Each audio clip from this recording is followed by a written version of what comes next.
Dans le grand théâtre de la télévision italienne, certains visages deviennent des repères.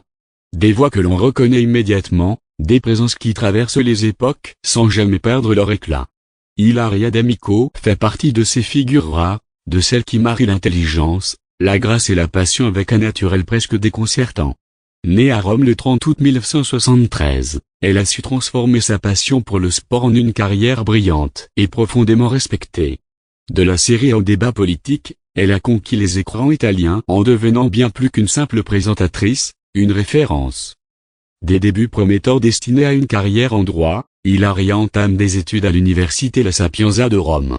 Mais le destin, lui, en a décidé autrement.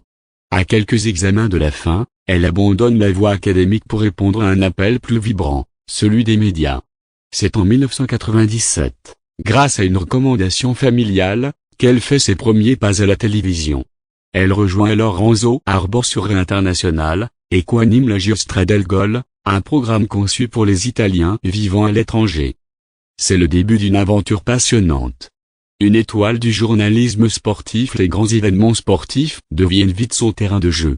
Elle couvre la Coupe du Monde 1998 puis l'Euro 2000, s'affirmant comme une voix incontournable du football.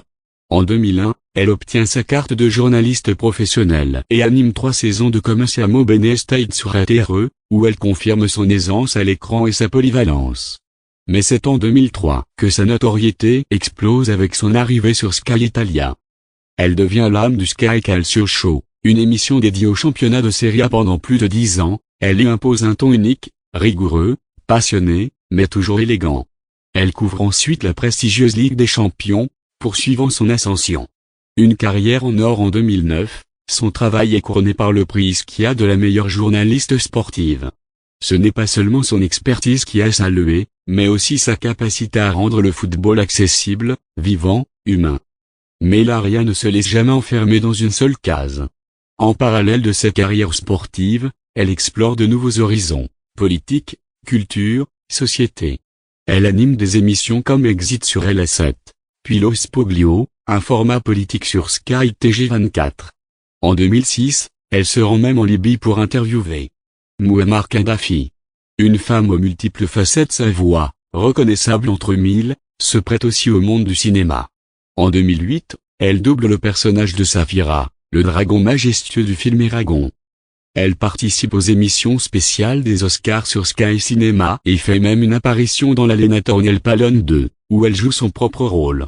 En 2012, elle publie son premier roman, Dove non sono, preuve que son talent s'étend aussi à l'écriture.